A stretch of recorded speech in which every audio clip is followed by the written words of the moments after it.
हाँ जी, तो देखिए कहते हैं जी कि W sports club provides sporting facilities for members.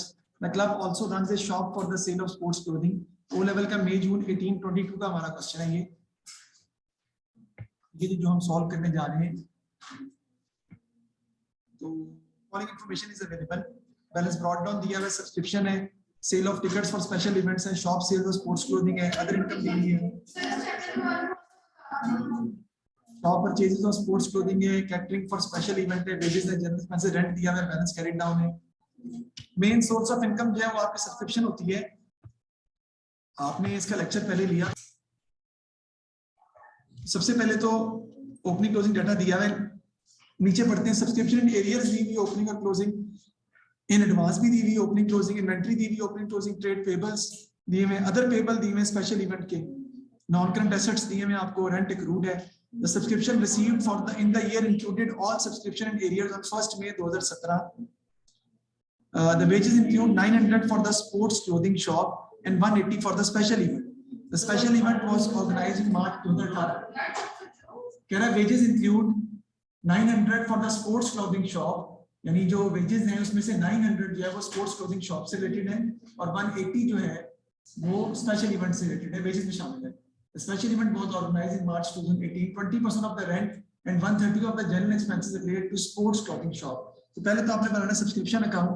सबसे पहले सब्सक्रिप्शन अकाउंट हम बनाते हैं, यानी सब्सक्रिप्शन एक बेसिकली इनकम अकाउंट होता है और इनकम अकाउंट को हमने डेवलप करना है। सब्सक्रिप्शन अकाउंट हमारा जो है वो किस फॉर्मेट पर, किस पैटर्न पर बनता है।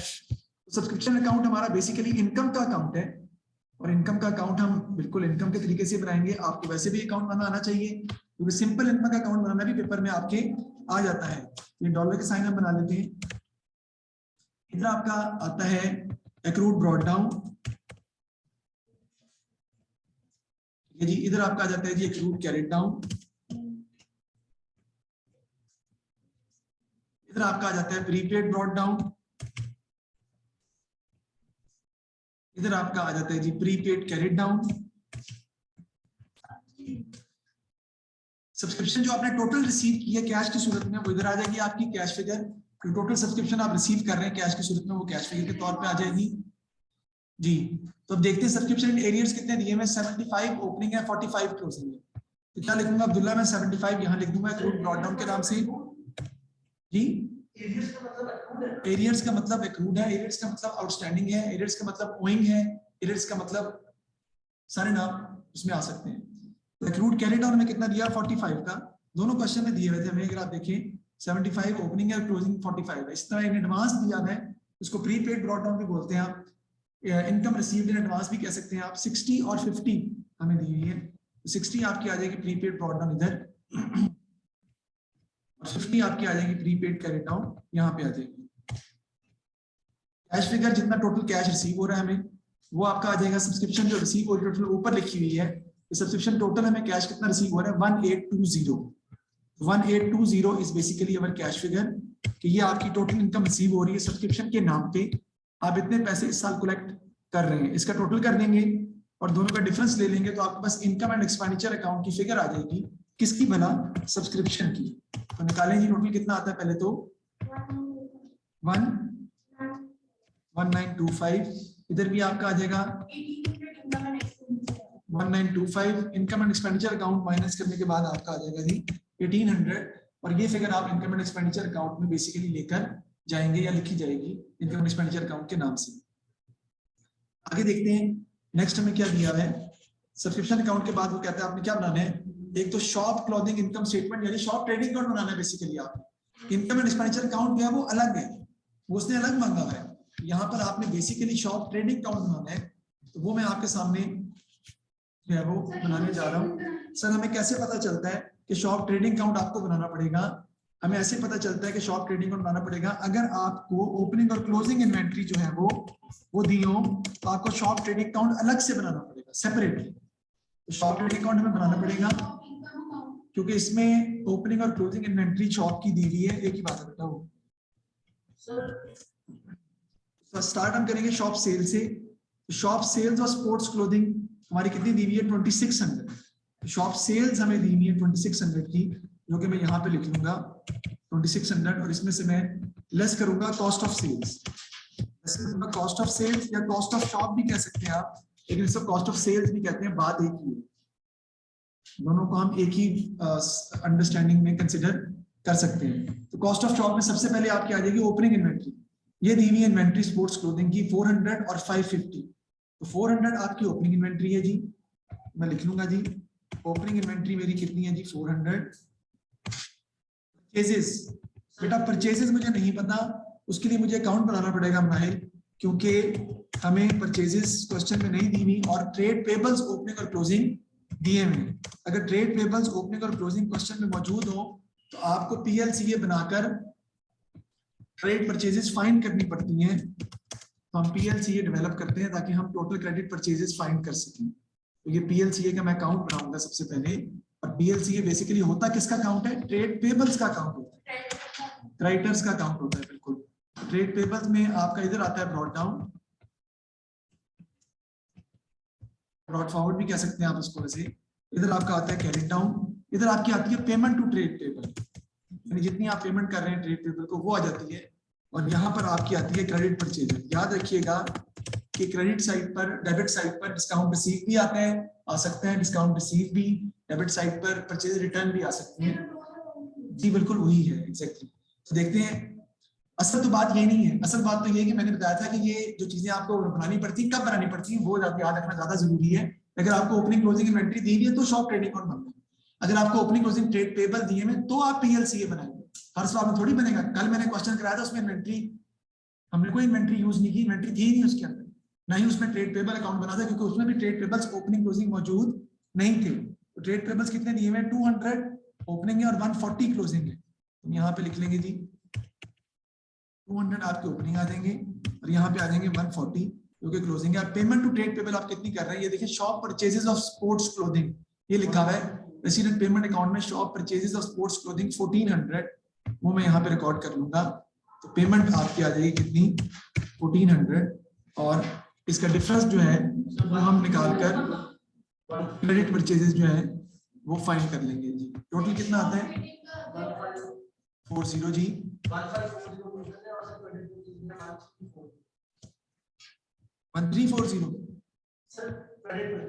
हाँ,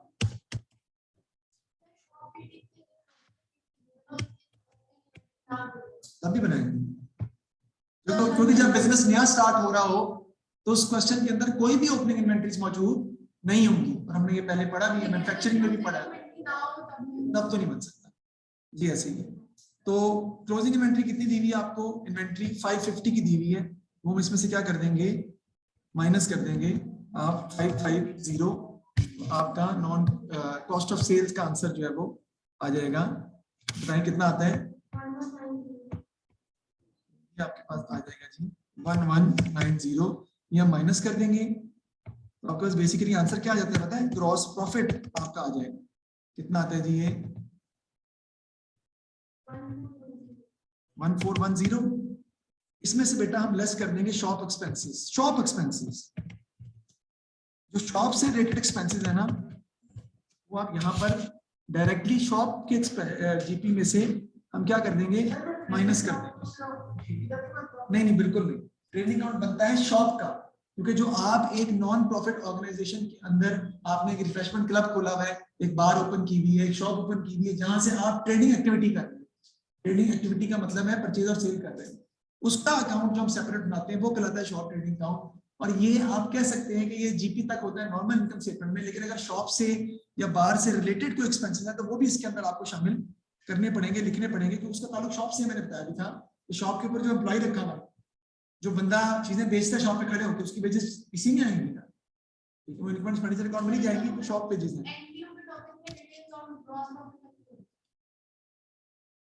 एनपीए के टॉपिक में ट्रेडिंग अकाउंट हाँ कह सकते हो आप, असल में तो ट्रेडिंग अकाउंट बनाते ही अलग है ना, एनपीए के टॉपिक तो अलग बन रहा है, कंबाइन तो बन नहीं रहा, वैसे ठीक कह रही हो आप। और वेजेस में कहता है 900 फॉर स्पोर्ट्स क्लोथिंग की है, तो वेजेस ऑफ स्पोर्ट्स क्लोथिंग कितनी आ जाएंगी आपकी 900, मैं यहाँ पे लिखूंगा वेजेस ऑफ स्पोर्ट्स क्लोथिंग, क्योंकि वो शॉप से रिलेटेड है ना, स्पोर्ट्स क्लोथिंग की है, तो 900 जो वेजेस हैं वो स्पोर्ट्स क्लोथिंग से रिलेटेड है, वो इसके अंदर आपको रिकॉर्ड करनी पड़ेगी। इसी तरह वो कहता है कि special event 180 for the special event, और साथ में वो कह रहा है कि 20% ऑफ द रेंट और 130 of the general expenses related to sports clothing. तो रेंट अगर आप देखें तो रेंट एक्रूड दिए हुए हैं आपको बेटा, तो रेंट दिया हुआ है 1150, उसमें एक्रूड हम पहले ऐड करेंगे। रेंट हमें दिया हुआ है 1150, उसमें जो एक्रूड है 100 वो हम ऐड कर देंगे, तो आपके पास आ जाएगा 1250। इसका 20% बेटा किसमें जाएगा, स्पोर्ट्स इसमें एक्सपेंसेस के अंदर, शॉप एक्सपेंसेस के अंदर। कितना आता है बताएं, 20% आपका आ जाएगा 250। इसी तरह जनरल एक्सपेंसेस का भी कुछ पार्ट इसके अंदर जाना है, मैं भी आपको दोबारा लिख के दिखाता हूँ क्योंकि उसने क्वेश्चन में दिया है। ये बात कोई ऐसी नहीं है कि हम कहें कि इसमें सर बहुत मुश्किल है हमें करना, इसलिए कि क्वेश्चन के अंदर उसने हमें डाटा मौजूद है कि आपने इसको इस तरीके से डील करना है। कैसे सर, ये देखें, वो कहता है कि wages include 900 for the sports clothing. तो ये वेजेस बेसिकली शॉप से रिलेटेड है, तो ये वेजेस फॉर द शॉप है, जो स्पोर्ट्स क्लोथिंग शॉप है, 900 वहां लिखेंगे आप इसीलिए। इसी तरह रेंट का 20% जो है वो स्पोर्ट्स क्लोथिंग में जाएगा, और जनरल एक्सपेंसेस का 130, जनरल एक्सपेंसेस का 130, स्पोर्ट्स क्लोथिंग 900, और रेंट का, रेंट बेटा क्रूड है, जरा गौर कीजिएगा, रेंट दिया है यहाँ पे, रेंट पे कितना है 1150, इसमें जो क्रूड है वो हम क्या कर देंगे, ऐड कर देंगे। अकाउंट बनाने की जरूरत नहीं है, क्यों बना, क्लोजिंग सिर्फ दिया हुआ था ना, तो क्लोजिंग आपको पता है ऐड हो जाता है, तो मैंने ऐड करके उसका 20% निकाल लिया, वो मैंने लिख दिया शॉप एक्सपेंसेस के अंदर, कितना आ जाएगा 250। इसका टोटल कर लेंगे तो आपके पास शॉप एक्सपेंसेस टोटल आ जाएंगे जी 1280, माइनस कर देंगे तो आपका 130 आ जाएगा। और इसको पता है, मैं बताता हूँ, लिखा भी नहीं जा रहा है जी 130, इसको हम लिखेंगे बेटा, ये कहलाएगा शॉप ट्रेडिंग प्रॉफिट। क्या कहलाएगा भाई, वो प्रॉफिट जब हम इनकम एंड एक्सपेंडिचर अकाउंट बनाएंगे तब आएगा। ये शॉप का अकाउंट है, इसको शॉप ट्रेडिंग अकाउंट से हम रिकॉर्ड करते हैं। कैसे, ये हमें तब बनाना पड़ता है जब क्वेश्चन में आपको शॉप से रिलेटेड डाटा जो है वो दिया हो 668 670 जी।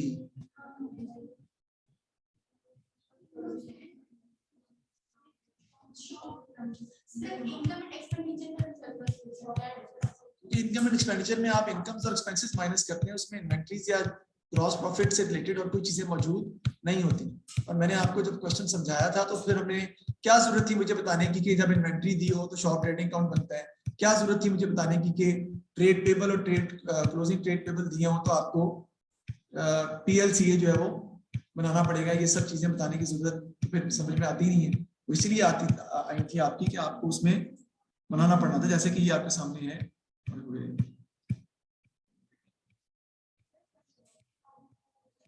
हाँ जी, हाँ जी, मंडे को तो खैर ज्यादा टाइम देखेंगे ना हम क्या करते हैं। ये देखिए, ये मैंने फॉर्मेट सामने लिखा है रिफ्रेशमेंट ट्रेडिंग अकाउंट, इसको बार ट्रेडिंग अकाउंट भी कहते हैं, इसको रिफ्रेशमेंट ट्रेडिंग अकाउंट भी कहते हैं, इसे क्लब ट्रेडिंग अकाउंट भी कहते हैं, और इसको शॉप ट्रेडिंग अकाउंट भी कहते हैं। तो ये सारी ही चीजें, ये फॉर्मेट है उसका जो आपको बनाना पड़ता है, लेकिन कब, जब इन्वेंट्री ओपनिंग क्लोजिंग दी हो तब। पीएलसी कब बनाएंगे, जब opening trade table closing trade table दी हो तब। उस कैसे बनता है, sale of refreshment less cost of sales opening inventory at purchases less closing inventory, GP आया, उसमें से माइनस किया हुआ रिफ्रेशमेंट बार एक्सपेंसेस जो डायरेक्टली रिलेटेड है बार से, जो डायरेक्टली रिलेटेड है रिफ्रेशमेंट से, जो डायरेक्टली रिलेटेड है शॉप से, उसमें आएंगे। और उसने जो हम क्वेश्चन कर रहे हैं 670 में, उसने साफ साफ हमें ये बताया है, अगर आप गौर करें कि sports clothing shop income statement आपने पहले बना दी, ये इनकम स्टेटमेंट प्रॉपर नहीं है बनाए। अगर आप देखें तो इनकम एंड एक्सपेंडिचर अकाउंट वो आगे कह रहा है निकालने को, ये देखिए इनकम एंड एक्सपेंडिचर अकाउंट उसने पार्ट नंबर सी में डी में बताया वो अलग निकालना है। अभी मैंने सिर्फ शॉप क्लोथिंग इनकम स्टेटमेंट बना लिया। अब उसने क्वेश्चन में कहा है कि आपने क्या बनानी है, स्पेशल इवेंट की आपने निकालना है जी। तो स्पेशल इवेंट के लिए कर लेते जी हम। स्पेशल इवेंट में कितना प्रॉफिट आपको आ रहा है, sale of ticket for special event कितनी है बेटा 1080 की, बस कर दो 1080 सेल ऑफ स्पेशल इवेंट है, यानी स्पेशल इवेंट में आपको कितना प्रॉफिट निकल रहा है।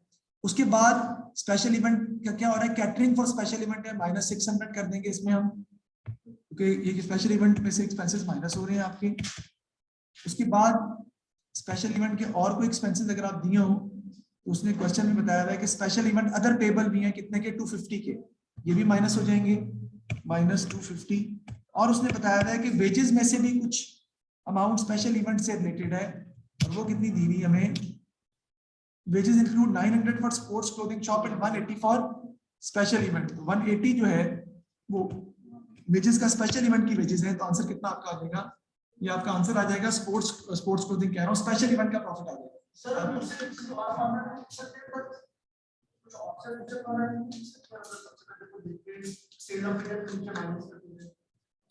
जरूरत नहीं है, क्योंकि ये सिर्फ एक क्वेश्चन की एक पर्टिकुलर वर्किंग है जो कि सिर्फ इस क्वेश्चन में इस्तेमाल हो रही है, और जिसको समझने के लिए मैं दोबारा से आपको समझाता हूं। देखें क्वेश्चन में क्या लिखा है, सी पार्ट में क्या पूछा हुआ है, क्या पूछा हुआ है, कैलकुलेट द प्रॉफिट और लॉस ऑन स्पेशल इवेंट। ठीक है अभी, कैलकुलेट द प्रॉफिट और loss on special event. Special event पे जो प्रॉफिट लॉस हो रहा है वो आपने बताना है कि कितना हो रहा है स्पेशल इवेंट पे। इसका मतलब है स्पेशल इवेंट से रिलेटेड जो भी चीजें हैं वो हम सवाल से क्या कर लेंगे, उठा लेंगे, और उसकी वर्किंग सॉल्व करेंगे। देख लेते हैं हम ये क्वेश्चन में क्या है। स्पेशल इवेंट एक हमने कराया था, उसमें हमें फायदा भी हुआ और उसके खर्चे भी हुए। स्पेशल इवेंट से पैसे कितने आए हमारे पास, सेल से 1080। स्पेशल इवेंट पर केटरिंग जो करवाई है हमने, टेंट वगैरह लगवाया, तो उसका खर्चा कितना है 600 का। तो मैंने क्या किया, 1080 में से 600 माइनस किया। उसके बाद स्पेशल इवेंट के कुछ खर्चे ऐसे थे जो अभी तक हमने पे नहीं किए 250 के, ये भी आपको माइनस करने पड़ेंगे क्योंकि ये भी आपके एक्सपेंसेस में ऐड हो जाएंगे। और वो कहता है कि वेजेस में 900 की वेजेस जो है वो स्पोर्ट्स क्लोथिंग शॉप की थी, और बाकी इसमें 180 की स्पेशल इवेंट की। तो 180 स्पेशल इवेंट की वेजेस भी आपको माइनस करनी पड़ेंगी, तो आपका स्पेशल इवेंट से प्रॉफिट आ जाएगा या लॉस आ जाएगा, 50 का प्रॉफिट आपके पास आ जाएगा कि स्पेशल इवेंट आपको 50 का प्रॉफिट बेसिकली दे रहा है। जी हाँ बताओ।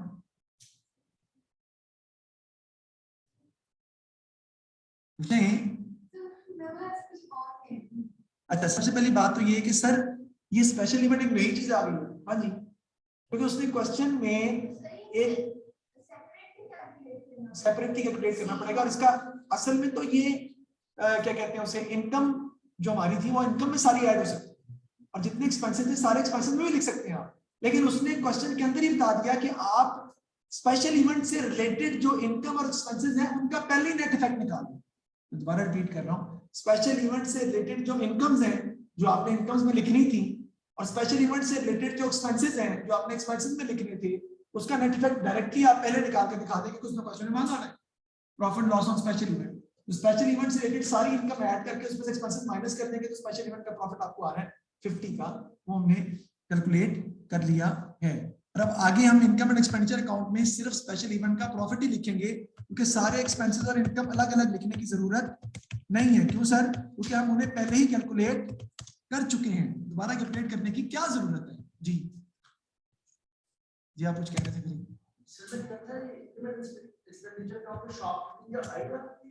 जी सारी बात है, बिल्कुल आएगा।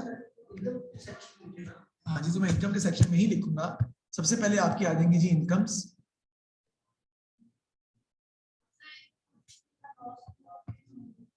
फिर एक्सपेंसेस में आना था, सारी बात तो लॉस होगा। इनकम में सबसे पहले आपका क्या आएगा, शॉप ट्रेडिंग प्रॉफिट। शॉप से जो हमें प्रॉफिट आया है वो पहले आगे ट्रांसफर हो जाएगा, और वो कितना हमारा आया है 130 का जी। और उसके बाद दूसरी इनकम कौन सी आती है, सब्सक्रिप्शन की। सब्सक्रिप्शन से जो पैसे आपको रिसीव हुए हैं वो आपने लिखने, क्योंकि वो मेन सोर्स ऑफ इनकम है क्लब की, शॉप की, और उससे पैसे कितने में आ रहे हैं 1800 हम कैलकुलेट कर चुके हैं पहले। और देखते हैं और कौन सी इवेंट है। अब यहाँ पे ज़ारा मैंने लिखना था, यहाँ पे ज़ारा मैंने लिखना था sale of ticket for special event, ये भी इनकम थी। अब मुझे लिखने की जरूरत नहीं है, क्योंकि मैं स्पेशल इवेंट से रिलेटेड तमाम इनकम और एक्सपेंसेस को पहले ही डील कर चुका हूँ। जो उसने क्वेश्चन में रिक्वायरमेंट में मांग लिया था, नॉर्मली इस तरह मांगता नहीं है, तो हमें जरूरत नहीं है 50 डायरेक्ट लिख सकते हैं प्रॉफिट जो उसका है, वरना मैं इनकम में ये लिखता और फिर उसको लिखते। जैसे अदर इनकम है जो मैं लिखूंगा अदर इनकम के अंदर, लेकिन उससे पहले कि मैं अदर इनकम लिखूं, मैं आपका सबसे पहले स्पेशल इवेंट लिख लूंगा। स्पेशल इवेंट पे जो मुझे क्या हो रहा है, प्रॉफिट हो रहा है, वो कितना है हमारा 50 का, वो मैं रिकॉर्ड कर लूंगा। उसके बाद नेक्स्ट आपका आ जाएगा जी अदर इनकम। अदर इनकम हमें कितने की दी हुई है जी, वो है 1250। ठीक है जी, मैं आपको पहले ही बता चुका हूँ, दोबारा बता रहा हूँ, नॉन प्रॉफिट ऑर्गेनाइजेशन का सवाल 2020 के बाद से तकरीबन हर पेपर में आया। तो ये जितना अच्छा वर्ड यूज कर लेते हैं, जितना मुश्किल चैप्टर है, ठीक है ना, उतना ही इंपॉर्टेंट भी है। आपको इसको तो टैकल करना पड़ेगा, इस चैप्टर के अंदर आपको घुसना ही पड़ेगा। आई मीन टू से कि इस चैप्टर के अंदर जाएंगे तो समझ आती है, वरना इतना इजी नहीं कि आप इसको ऊपर ऊपर से कर लें तो आप समझेंगे हो जाएगा, तो नहीं होगा। डेप्रिसिएशन से तो मेरे हिसाब से आसान है। हाँ, डेप्रिसिएशन ज्यादा जो है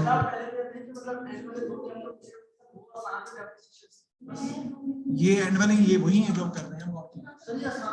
हाँ, टोटल करेंगे, इसका टोटल करेंगे क्या आता है, टोटल करेंगे क्या आता है 323 क्या 3230 इसमें से हम क्या कर देंगे, लेस कर देंगे एक्सपेंसेस। एक्सपेंसेस में सारे के सारे एक्सपेंसेस आ जाएंगे, लेकिन जो शॉप से रिलेटेड है वो हम ऑलरेडी रिकॉर्ड कर चुके हैं, वो नहीं आएंगे। तो एक्सपेंसेस में हम देखते हैं, सबसे पहले हम एक्सपेंसेस में क्या लेंगे, वेजेस लेंगे हम। वेजेस हम कैसे लेंगे, देखिए वेजेस हम कैसे लेंगे बेटा, वेजेस दी हुई 1500 की, उसमें माइनस करेंगे 900, माइनस करेंगे 180। सारे नहीं, वेजेस में गलती से आपने 900 वेजेस डाली हुई थी जो कि शॉप से रिलेटेड है, और वेजेस में 180 की वेजेस आपने डाली हुई थी जो स्पेशल इवेंट से रिलेटेड है, इसलिए इसमें से माइनस करके वेजेस लिखेंगे आप कितनी आती हैं।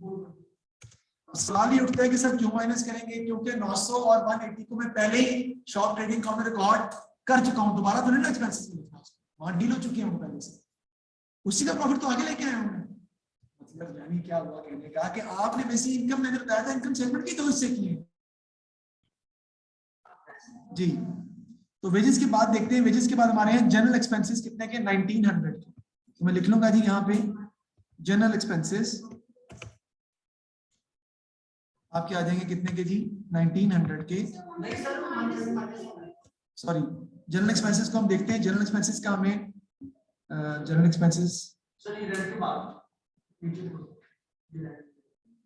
वेजेस इंक्लूड, हाँ जी, कहते हैं जी 20% of the rent and 130 of the general expenses relates to sports clothing shop. तो 130 जो जनरल एक्सपेंसेस का है वो स्पोर्ट्स क्लोथिंग शॉप में चले जाएगा।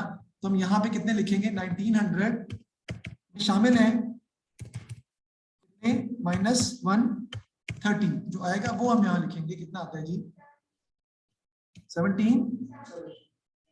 1770 आपके ये एक्सपेंसेस जो है वो आ जाएंगे। उसके बाद रेंट आपका आ जाएगा। रेंट याद रखिएगा, रेंट 1150 का नहीं है, रेंट एक रूट था, रेंट हमारा है 1250 का, और इसका यहाँ पे कितने परसेंट जाने हैं, 80%। क्यों सर, क्योंकि 20% इसका चला गया था शॉप में, और बाकी अमाउंट जाएगी किसमें, इनकम एंड एक्सपेंडिचर अकाउंट में, एक्सपेंसेस में, जो कितनी आती है 1000 आपकी आ गई। ठीक है जी, तो ये भी मैंने एक्सपेंसेस में रिकॉर्ड कर लिया। देखिए कैटरिंग फॉर स्पेशल इवेंट वो भी एक्सपेंस है, लेकिन वो हम ऑलरेडी स्पेशल इवेंट कैलकुलेट करते वक्त उसका प्रॉफिट निकालते वक्त हम अकाउंट फॉर कर चुके हैं, वरना मैं लिखता।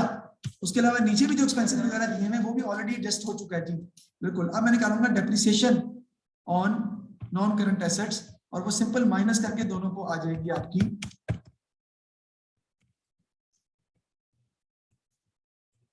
डेप्रिसिएशन और नॉन करंट एसेट हमें कितनी दी हुई है वो हम देखते हैं। डेप्रिसिएशन और नॉन करंट एसेट देखें 6200 माइनस 5900, क्योंकि नया तो खरीदा आपने कोई नहीं है, तो आपकी डेप्रिसिएशन कितने की आ जाएगी 300 की, आपकी डेप्रिसिएशन जो है वो निकल आएगी विच इज 300। मेरा ख्याल है और कोई एक्सपेंसेस मौजूद नहीं है, फिर भी हम एक दफा देख लेते हैं।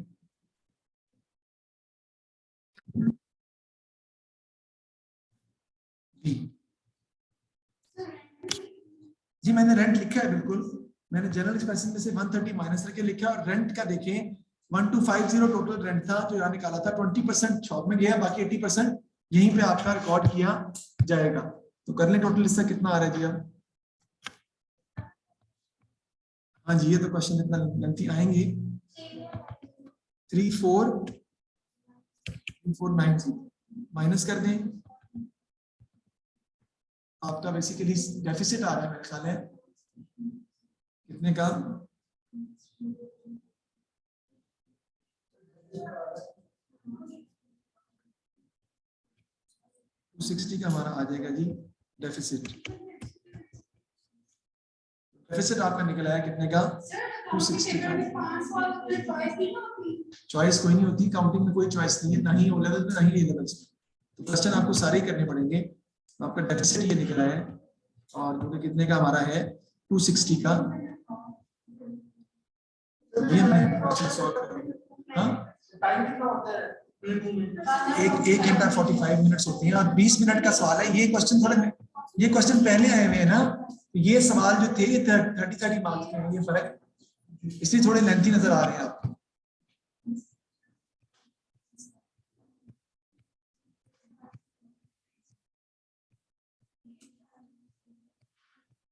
अच्छा, अगर मुझे इस क्वेश्चन में बेटा अगर इसकी मुझे बैलेंस शीट भी बनानी पड़ जाती, मैं आपको सिर्फ बताना चाह रहा हूँ, सॉल्व करने के लिए नहीं कहूंगा।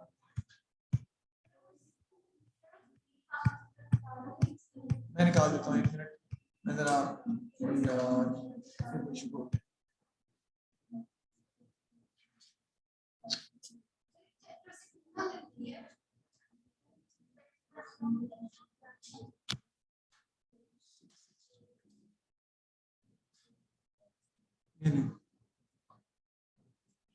तो 260 आपका बेसिकली आंसर आ रहा है।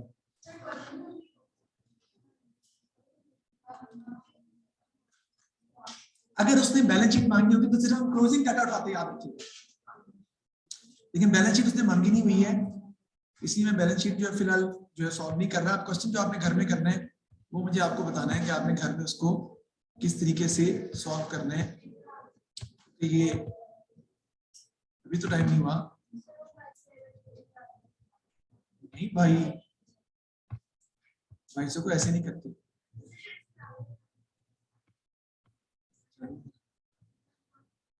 हम्म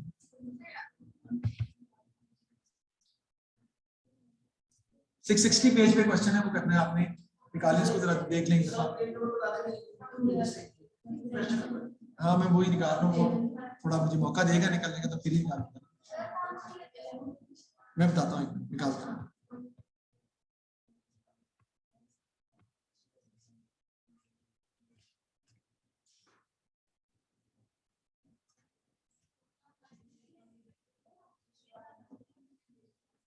जी ये तो हमने किया था ना, मैंने करवाया था। ये क्वेश्चन है जी, देखिए आपको क्वेश्चन में डाटा दिया हुआ है, तो सबसे पहले उसने कहा है कि आपने ट्रायल बैलेंस बनाना है। मई जून 12-21 का सवाल है, आपने सबसे पहले जो डाटा दिया है उसमें ट्रायल बैलेंस बनाना है, और ट्रायल बैलेंस का जो डिफरेंस आएगा उसको आपने क्या ट्रीट करना है, एक्यूमुलेटेड फंड। तो ये जरा बना लें आप पहले मेरे सामने जी। ट्रायल बैलेंस बनाना है आपने, क्वेश्चन नंबर 12 है, मई जून 12-21। तो देखिए फिक्स्ड एंड फंडिंग किस साइड पे आ जाएगा आपका, डेबिट साइड पे। डोनेशन इनकम किस साइड पे आ जाएगी, क्रेडिट साइड पे। सब्सक्रिप्शन आपकी किस साइड पे आ जाएगी, 1980 की क्रेडिट साइड पे। रेंट आपका आ जाएगा डेबिट साइड पे 1400। सेल ऑफ इन्वेस्टमेंट आपकी आ जाएगी क्रेडिट साइड पे 2500। जनरल एक्सपेंसेस डेबिट पे, परचेज ऑफ इन्वेस्टमेंट डेबिट पे, बैंक ओवरड्राफ्ट क्रेडिट पे आ जाएगा, और जो डिफरेंस आएगा that is your accumulated fund. Subscription आपकी इनकम होती है तो क्रेडिट पे ही आएगी सारी बात, इनकम होती है तो क्रेडिट साइड पे ही रिकॉर्ड करते हैं उसको।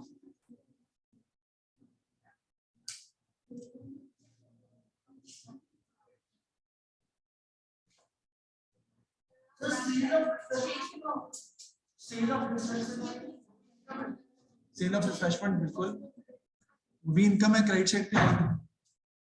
क्वेश्चन करना है घर में।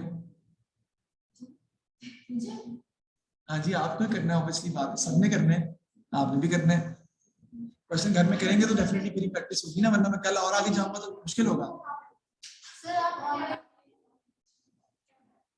ऑनलाइन हम कर रहे हैं कंपनी अकाउंट्स, और आज भी कंपनी अकाउंट का सवाल एक मुश्किल से कराऊंगा।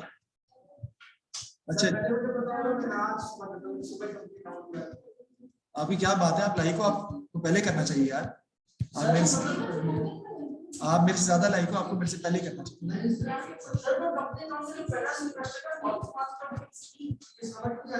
तो आपने रिदा ये क्वेश्चन भी करना है जो सामने मैं निकाल के देख रहा हूँ अभी, ये मैंने करवा दिया है, इससे पिछला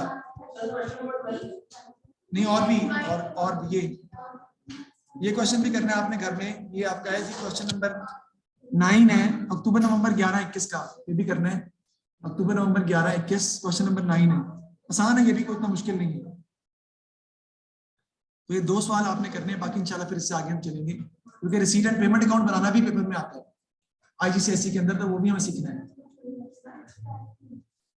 रिसीट एंड पेमेंट अकाउंट का मतलब बैंक अकाउंट है, वो भी हमने सीखना बनाना कि वो कैसे बनाते हैं। बाकी जो रोकेगा मैं फिर मुझे बता देना, मैं आऊंगा तो मैं नीचे से खुद ही ले रखा, बस मसले वाली बात नहीं। ओके जी, फिर अल्लाह हाफिज। जिंदा क्लास में आप हो?